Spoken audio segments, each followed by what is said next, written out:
Can I please welcome Gallagher Arruda to the stage with her speech.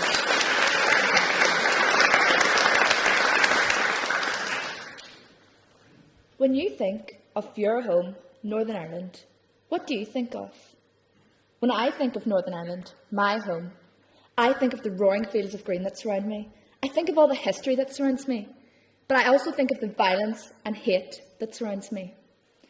Itself an asterisk on the map, this hyphenated line a burst of rapid fire, as Kieran Carson describes our home in his poem Belfast Confetti. But why is there still a line? A line dividing human from human, black from white, one religion from another. It has been 25 years since the signing of the Good Friday Agreement, which was a bold, brave and benevolent step that began to pave the way for peace and stitch a white flag over the period of agony that claimed the lives of over 300 people and left up to 40,000 people injured.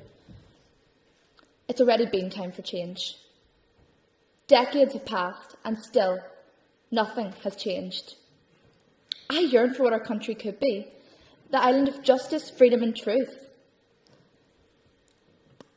Growing up in Omagh means I have lived through the violence. And I have lived through the cries for justice of the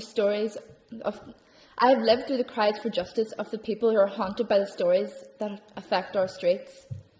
In 2023, we live in a vicious cycle, allowing history to repeat itself, chapter after chapter.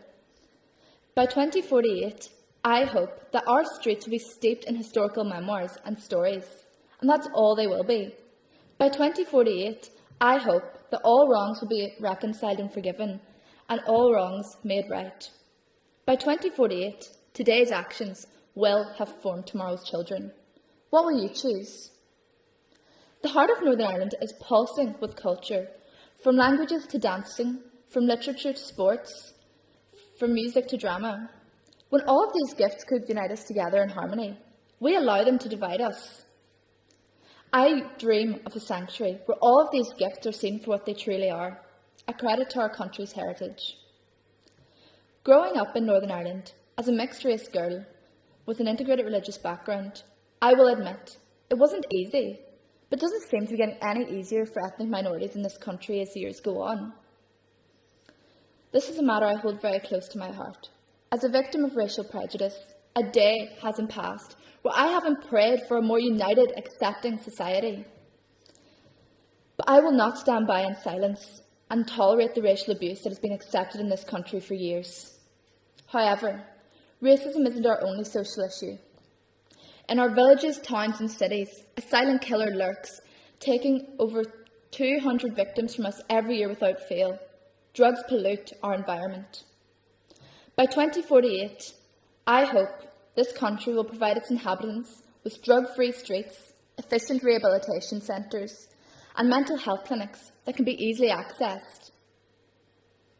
However, in 2023, the only thing that seems to have easy access to everyone of all socio-demographics is indeed the silent killer, which continues to cold-bloodedly massacre the people of our community. If we cannot build a future for our youth, it is paramount that we build our youth for their future. My generation are already suffering the consequences. 1 in 8 children suffer from emotional difficulties, and over 2,000 children across the country of Northern Ireland are already in formal contact with the criminal justice system. This country needs to provide us with hope and opportunity, which will only be possible through consistent communication and understanding. Communication and understanding between the people and the strong government body, which we are clearly lacking, and communication between everyone from all walks of life. I hope that we can move into 2048 with a fearless, united voice to pave the way for Northern Ireland's destiny.